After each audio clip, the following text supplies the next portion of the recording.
On avait commencé le Inyan dans Birkat Kohanim. Est-ce que c'est le Hazan qui doit dire le mot Kohanim? Non, c'est sûr que c'est le Hazan qui doit dire Kohanim. Pourquoi? Parce que le pasuk il dit Amor Lahem. Amor Lahem, le Targum, c'est quoi? Kad Timron Lehon. Ça veut dire lorsque on dit aux Kohanim de dire Birkat Kohanim, à ce moment-là, ils ont le Hayuv. Tant qu'on ne leur a pas dit de faire, ils n'ont pas de Hayuv. D'ailleurs, c'est pour cela que lorsque le Kohen il est tout seul, il est unique, il est seul, on ne lui dit pas le mot Kohanim, évidemment, parce que Kohanim c'est pluriel, mais on ne lui dira pas non plus Kohen Yivaler. Pourquoi? Parce que la Torah elle a dit Lahem. Lahem c'est la Shon Rabim, ça veut dire que c'est pluriel, il faut le minimum de. Si jamais il est seul, étant donné qu'il n'a pas de Hayuv, on ne peut pas lui dire vas-y, fais, on te demande de le faire, puisqu'il n'a pas de Hayuv Me'aqal Adin. Maintenant, la là qu'on avait commencé, c'est est-ce que le mot Yivalechacha, c'est au Kohen de faire, de commencer tout seul, ou bien c'est au Hazan de lui dire aussi le mot Yivalechacha. On avait ramené la mahloket entre le Shulchan Aruch et le Rama. Selon le Shulchan Aruch, c'est les Kohanim d'eux-mêmes, ils doivent commencer le mot Kohanim. On avait donné sa raison. Étant donné qu'on dit toujours Kol hamisot mevarech alen envers l'anciatan, le lachon envers, ça veut dire avant, mais pas avant, longtemps avant, mamash samour, c'est-à-dire mamash juste à côté. Et donc c'est pour cela que le Kohen, étant donné qu'il a fait la bracha, tout de suite, il doit faire le mot Yivalechacha. Sinon, il y aura un problème de Efser. Comme on a donné l'exemple de Tefillin, si jamais quelqu'un il fait la bracha des Tefillin, tout de suite, il doit commencer l'Akshira, donc le fait d'attacher. Il ne peut pas faire la bracha de l'Aniar Tefillin alors que les Tefillin ils sont encore dans leur kiss, ils sont encore dans leur pochette. Une fois qu'il a fini la bracha, il commence à tout déballer. Ça ne s'appelle plus envers la assiette. Ça, c'était la raison selon le Shulchan Aruch. Selon le Rama, lui, il dit non. Il devra faire c'est le Hazan qui doit lui dire. On avait donné aussi sa raison. C'est quoi sa raison, le Rama? Parce qu'il dit souvent, les Kohanim, d'eux-mêmes, si tu leur laisses eux commencer à dire le mot Yivalechacha, ils vont pas nous laisser le temps de répondre Amen. Ils vont dire comme ça. Et comme ils ne nous laissent pas le temps de répondre Amen à la bracha de Birkat Kohanim, si malgré tout nous on répond, ça fait Amen Hatufa. Un des pirushim de Hatufa, ça veut dire on n'a pas eu le temps de répondre. On avait dit qu'on allait donner la akhra, on s'était arrêté là. Alors maintenant, la akhra, c'est quoi? Toujours quand il y a une mahloukhet entre les pashtanim, ça veut dire les rabbanim, les posrim qui sont alpi apshat, c'est la Kabbalah qui est mahra. Et qu'est-ce qu'il dit la Kabbalah ici? Alpi Kabbalah, c'est pas comme Shulchan. Alpi Kabbalah, ça doit être absolument le Hazan qui doit être makri, le Kohanim, le Kohen de dire le mot Kohanim. Pourquoi? Bien sûr, on n'est pas Mechoubalim, donc on ne comprend pas la Kabbalah. Mais il y a le Kli Yakar. Donc c'est un des Mefarshim dans la Torah. Et Rabbeinu Behaye aussi. Il nous image ça. Il nous explique pour que notre oreille puisse l'entendre. Il explique ça dans Birkat Kohanim. Si vous prenez le Kli Yakar dans la Parashat Naso, dans les mots Yivarecha Shemishmerecha, là-bas il donne cette halakha. Et il dit que même lorsque ils sont plusieurs Kohanim, c'est le Hazan qui doit lui dire d'abord le mot Yivalechacha. Et pourquoi? On ramène ça de l'histoire avec Elisha. Lorsqu'il y avait la femme de Ovadia, donc Ovadia elle était niftar, elle avait beaucoup de dettes. La femme, donc sa femme, elle est partie voir Elisha. Elisha lui a donné la solution avec l'huile. Il lui a dit amène beaucoup de kilim, remplis-les avec le petit fond d'huile qu'il te reste, et grâce à ça tu vends et tu pourras rembourser tes dettes. Et ce qui te reste, tu pourras vivre avec. Lorsqu'il avait plus de kelim, il avait plus d'ustensiles pour remplir, c'est marqué un mode Hashamen. Le shemen il s'est arrêté. Pourquoi le shemen il s'est arrêté? Parce qu'il n'y a plus d'ustensiles et alors ça a couler comme une source. Même s'il n'y a pas d'ustensiles pour recevoir, ça continue à couler tout le temps. Une source d'eau, ça coule tout le temps.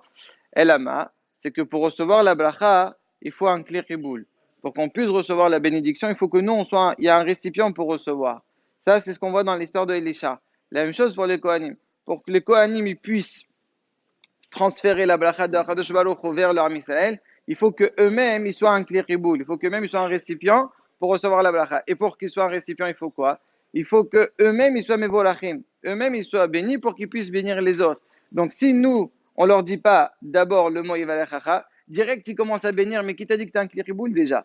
Alors que si le Hazan il lui dit Yivalechacha, donc il a béni les Kohanim, là le Kohen il est mevorach, il peut à ce moment-là être mevarech les autres. Donc c'est pour cela que même si d'habitude le minhag il est comme le Shulchan Aruch, donc normalement on devrait faire comme lui, étant donné que il y a la Kabbalah dans les tfilot, il y a la Kabbalah qui est miyesher et ta'inyan, C'est pour cela que selon le Barba Yosef, même ceux qui avaient l'habitude que ce soit le Kohanim qui commence par dire Ivalechacha, c'est bien qu'il change. On raconte une histoire où lui-même, le Barba Yosef, il y a à peu près une cinquantaine d'années, quand il était le Rav Arashi à Tel Aviv, il a assisté justement dans une synagogue. Là-bas, c'était la synagogue qui s'appelait Ohel Moed.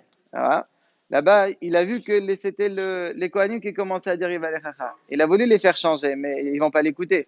Quand il y a un minhag qui est Kadoum, c'est difficile de faire changer.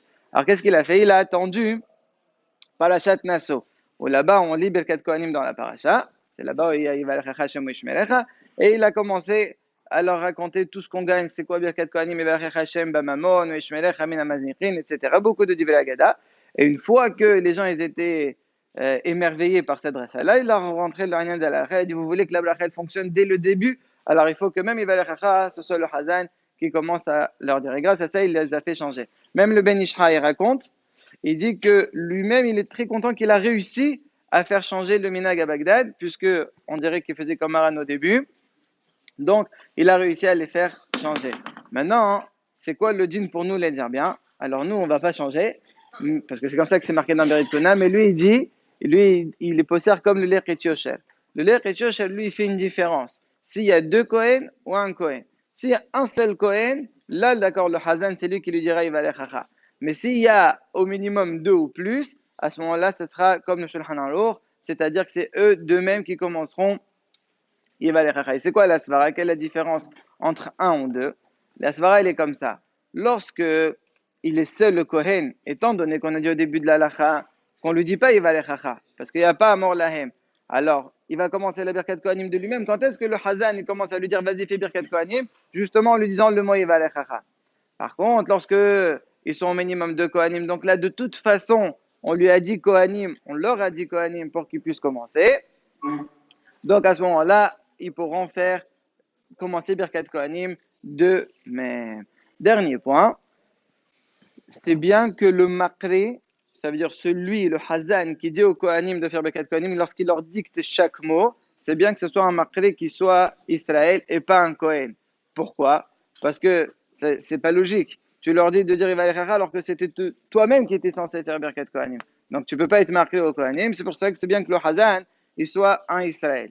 Alors si jamais le Kohen il avait une obligation, il n'y avait que lui qui savait faire Shaler Sibo ou d'autres Hanyanim pour une raison X ou Y, donc à ce moment-là on ne donnera pas le Birkat Kohanim au Israël puisque lui il ne fait pas Birkat Kohanim s'il y a d'autres Kohanim à la place. S'il est seul, oui. On verra une autre fois, ça c'est un sarif entier dans Shulchan Aruch, dans Siman Rov Chafret Sarif Ras. Mais si il y a plusieurs Kohanim, il y a un Kohen qui fait à sa place déjà, lui il fait pas. Mais c'est pas lui qui dira Yival Chacha, on donnera un Israël. Si jamais le ça s'est pas fait comme ça, c'est pas un problème. Pourquoi? D'où on sait? Parce qu'il y a un autre sarif dans le Shulchan Aruch qui dit si jamais dans le Bet Haknes il n'y a que des Kohanim, c'est tous les 10 c'est des Kohanim. Comment on fait pour Birkat Kohanim? Le Shulchan Aruch il dit Kulam olim la duchan. Quand il dit Kulam, attention de ne pas se tromper les 10. Parce que qui va être marqué l'eau, alors qui va être marqué lahem? En fait, ça veut dire les 9. Les 9 ils font Birkat Kohanim, et il y a le Hazan qui est marqué auto. C'est qui ce Hazan? C'est un Kohen. Donc on voit de là que c'est pas Merakel, c'est juste Mishtadlin. Si on voit le Shulchan Aruch, il a dit le mot Mishtadlin. Mishtadlin, ça veut dire on s'efforce, on essaye que ce soit un Israël qui soit marqué. Mais c'est pas Merakel. Si on peut pas, c'est pas grave. On fait la bracha tout de suite. Et Shema